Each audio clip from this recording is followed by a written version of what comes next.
Здравствуйте, самые лучшие зрители. Меня зовут Полина.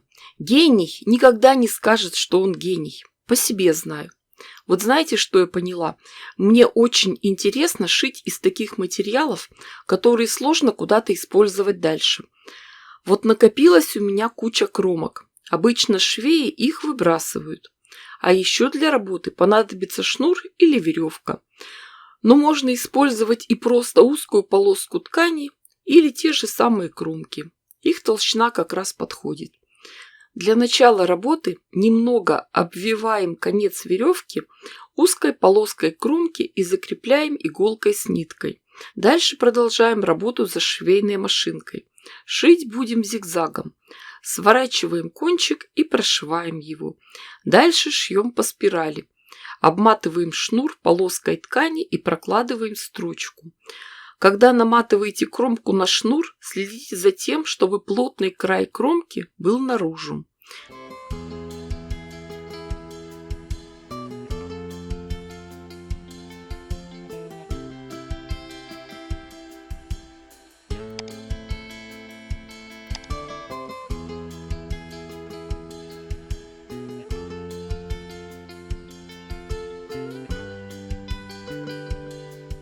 Если заканчивается один цвет, присоединяем следующий.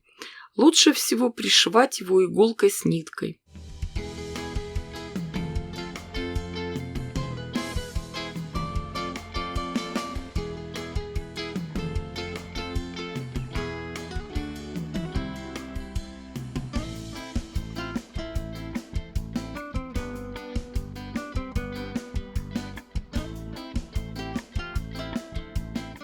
Так мы шьем и шьем, меняя цвета ткани.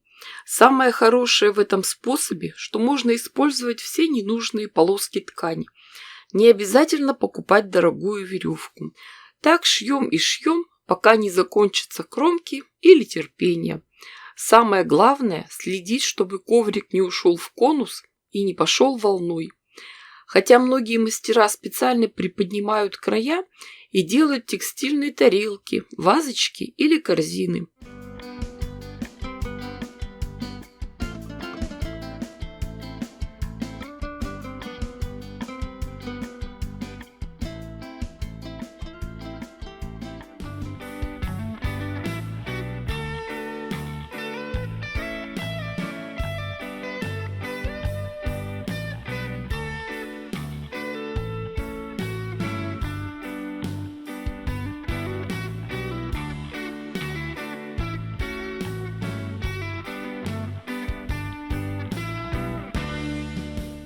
А у меня получился прекрасный коврик диаметром 55 сантиметров.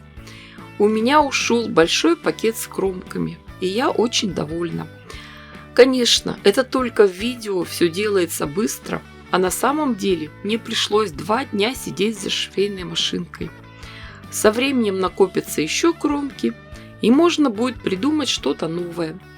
Девочки, дорогие мои, вы же понимаете, что я дала вам идею.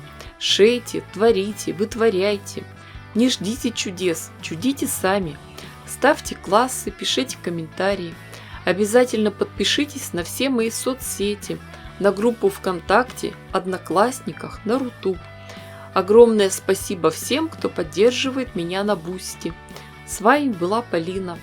Всем пока-пока и до скорых встреч!